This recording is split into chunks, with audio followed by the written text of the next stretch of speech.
Hola, ¿qué tal? Bienvenidos a este nuevo video y en esta ocasión estaremos hablando de los requisitos en caso de una responsabilidad civil médica o también lo que conocemos como negligencia médica.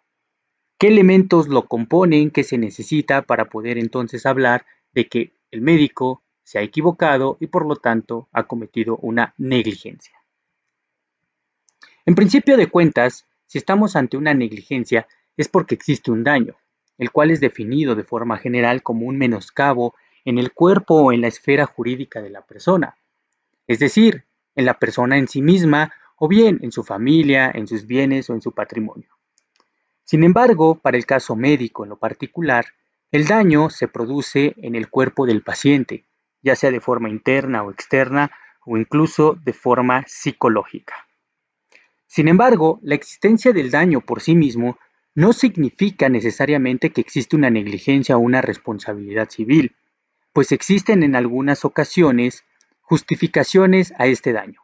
Por ejemplo, si un paciente tiene gangrena en su pierna, pues hay necesidad de retirarla para con ello evitar que el paciente fallezca.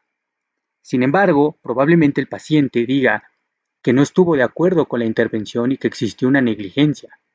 Evidentemente el médico tendrá las herramientas, los criterios médicos para determinar en este caso que era preferible retirar la pierna a que el paciente falleciera. En este sentido, el daño se encuentra completamente justificado. Esto da pie, entonces, a que el daño tiene que venir unido a un hecho ilícito, es decir, que exista una culpa o una negligencia en contraposición a la lex artis ad hoc, es decir, a una diligencia debida por parte del médico. ¿Qué quiere decir esto? Que el médico en todo momento tiene que buscar las herramientas y los medios para salvar la vida de su paciente. Entendemos que no puede garantizar un resultado, pero sí se entiende que él tiene, con sus conocimientos, que buscar las alternativas idóneas y necesarias para cumplir con su objetivo. De esta forma, se tendrá que analizar si el médico actuó o no de forma adecuada al momento de intervenir a su paciente o al momento de darle algún tratamiento como tal. Para ello se considerarán cuestiones como el tiempo, el modo, el lugar, las herramientas, los antecedentes, el expediente clínico, el historial, etcétera, etcétera, etcétera. Y con ello, el médico, con base en estos elementos, podrá determinar el mejor tratamiento o la intervención que considere oportuna. Si de esto se deriva que el médico, a pesar de conocer estas cuestiones o de tener las herramientas, no las utiliza, entonces podríamos hablar que el médico falló y que ha cometido un hecho ilícito. De esta forma, debe de existir entonces una relación entre lo que es la causa, el hecho y el daño. ¿A qué se refiere esta parte de la relación entre lo que es el hecho y el daño? Probablemente el médico, cuando estaba realizando una intervención, le generó un problema, es decir, un daño a la persona. Pero será obligación entonces del médico defender que su tratamiento o su intervención no le generaron este daño a su paciente. En caso de que el médico no lo pueda demostrar, entonces probablemente estaremos ante una negligencia médica. De esta forma, el médico tiene la obligación de siempre tener requisitado y por escrito el consentimiento del paciente, conocer los antecedentes, un expediente debidamente integrado, pues en caso de que no sea así, el médico las lleva de perder en un aspecto completamente jurídico.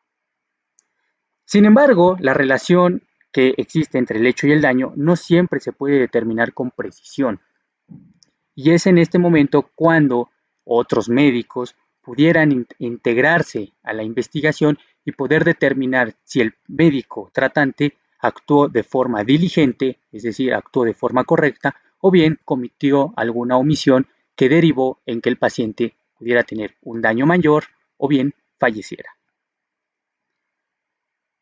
En ese sentido, es importante insistir, debe de existir un nexo lógico de causa y efecto para que se tenga por constituida la responsabilidad médica. Si no es así, entonces no existe como tal una negligencia médica. Finalmente, es oportuno referir que la obligación del médico es de medios, es decir, debe de buscar todas las alternativas que considere oportunas para salvaguardar la integridad de su paciente, pero no de resultados, pues no depende del médico que el paciente pueda sobrevivir o bien pueda responder adecuadamente al tratamiento. Entonces, si el médico en todo momento se apegó a una ética profesional, buscó las herramientas, aplicó los protocolos debidos, integró debidamente el expediente, aplicó los medicamentos que consideró necesarios y realizó todas aquellas actividades que él consideró oportunas para salvar a su paciente, entonces no podríamos estar hablando de una negligencia médica, aun y cuando el paciente hubiese fallecido. De esta forma, entonces, podemos concluir que se requiere de un daño, se requiere de que el médico haya cometido un hecho ilícito y que exista una relación entre este hecho y este daño para poder hablar de una negligencia médica. No olvides suscribirte y darnos like para seguir creando más contenido para todos ustedes.